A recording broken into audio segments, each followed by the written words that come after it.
예, 장관님 지난 정부에서 추진하신 공시가격 현실화 계획이 문제가 있어서 지금 검토 중에 있죠, 그죠? 네, 그렇습니다. 근데 이제 좀 아직 덜 구체적인 부분이 있어서 국민들이 좀 불안해하고 있어서 그 관련해서 제가 질의 좀 하겠습니다.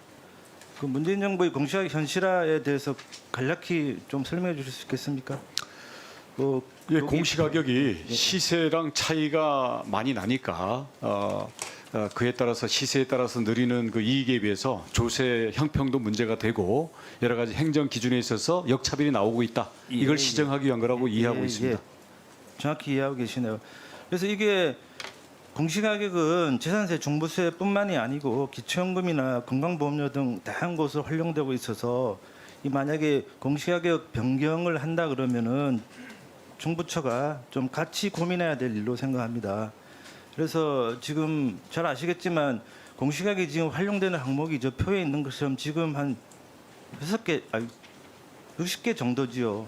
종합부동산세, 재산세, 취득세, 양도세뿐만 아니고 제일 중요한 것 중에 하나가 건강보험료 부과 기준이 되고 기초연금 대상자 판단 기준이 되고 하는 것들이 굉장히 중요한 사실입니다. 근데 지금 요 표에 아까 본 표에 있는 것처럼 이게 10년에 거쳐서 공동주택과 토지는 2030년경에 90%로 현실화율을 설정을 했고요. 그에 따라서 공동주택의 공시가격은 매년 한 20%씩 이렇게 올라가고 있습니다. 또한 그에 따라서 세금도 급증하고 있는데 혹시 이렇게 추진된 공시가격 현실화 정도에 따라서 세금이 얼마나 올랐는지 혹시 알고 계십니까?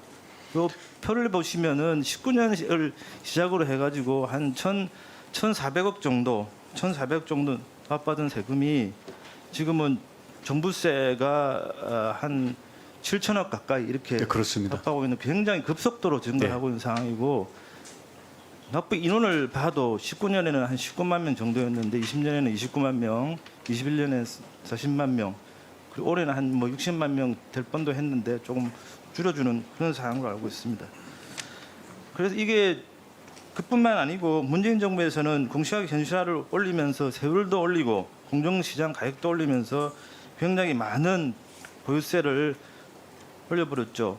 그래서 지금 이 부분이 부동산 보유세, 재산세, 종부세 계산식인데 지금 이게 세 가지로 공시가격은 부동산 보유세는 공시가격 곱하기 공정시장 가격 비율 곱하기 세율로 계산되고 공시가격 현실화율은 공시가격에서 시세에서 공시가격 현실화율을 곱하는 겁니다.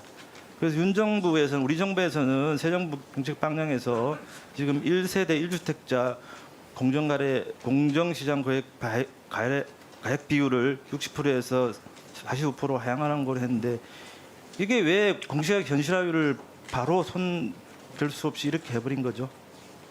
그러니까 공정시장 가액 비율을 손대지 말고 바로 공시가격 현실화율을 다운시켜 쓰는 것도 가능할 텐데 이미 공지를 해버렸기 때문에 바꿀 네. 수가 없었던 거죠. 그것도 있고요. 이 공시가격 현실화율이 이 예를 들어서 지방이냐 수도권이냐 또는 여기에 그 소득 구간 이런 거에 그 가액 구간 이런 거에 따라 가지고 아주 그 정교한 이 표가 짜여져 있습니다.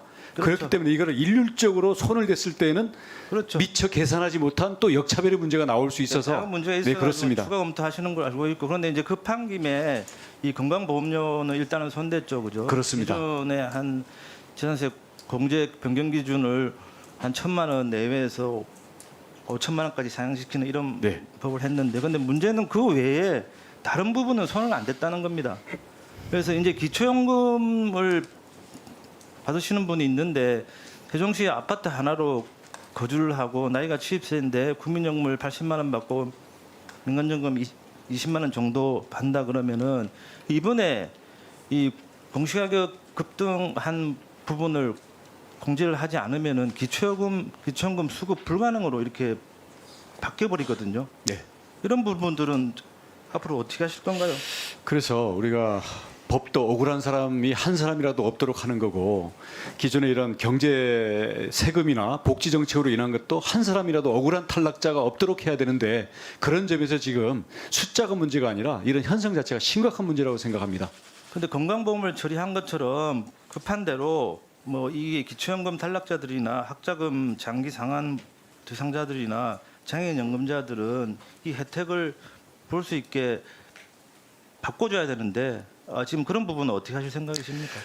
또 막상 그런 거에 대한 이 제도에 대한 조정 권한들은 각 부처로 또 흩어져 있다 보니까 이런 점에서는 이 제도 자체를 이 기준점 자체를 바꿔주든지 아니면 이걸로 인해서 나타나는 문제점들에 대해서는 각 부처별로 이걸 모아서 해야 되기 때문에 범정부적인 그런 조정이 필요한 상황입니다.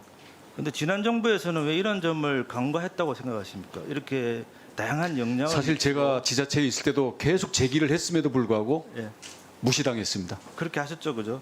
네. 그래서 앞으로 이제 이걸 손안대면은 재산세를 5%만 더 인하해도 공정시장 거래가액은 60%로 차치가 돼서 공정시장 거래가액은 더 손대기 힘들게 되고 그래서 올해 중에 이거를 선보일 생각이신데 국민들이 궁금해하는 거는 현재 공시가격 현실화율 90% 계획은 과도하다는 거를 국토부에서도 인정을 했고 그리고 올 11월에 이제 주세연에서 공시가격 현실화에 대한 연구 용역이 완료될 텐데 장관께서 생각하시는 거는 이 공시가격 현실화율이 한 어느 정도가 돼야 정책적으로 다양한 관점에서 적당하다고 보시는지 그러니까 일률적으로 말씀드리기 어렵고요. 근데 우리 아주 상식적으로 보더라도 시세라는 것 자체가 늘 경기 변동이 있는 거고요.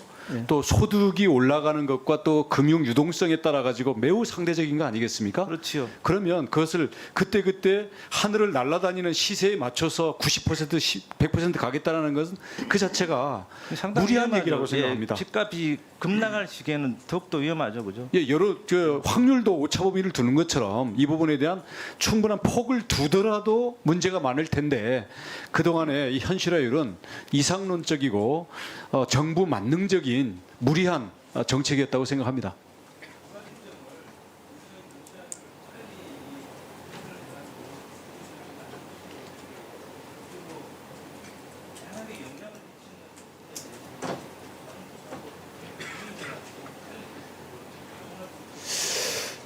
예, 저희가 어떤 기준에 따라서 이 아주 복잡한 그 현실화율 그 배점표가 어떻게 바뀌는지에 대해서 저희가 시뮬레이션은 해놓고 있습니다만은 이것들이 장단점들이 있어서 이것은 우리 정책적인 판단이 필요하고요. 결국은 입법적으로 해결해야 된다고 생각합니다.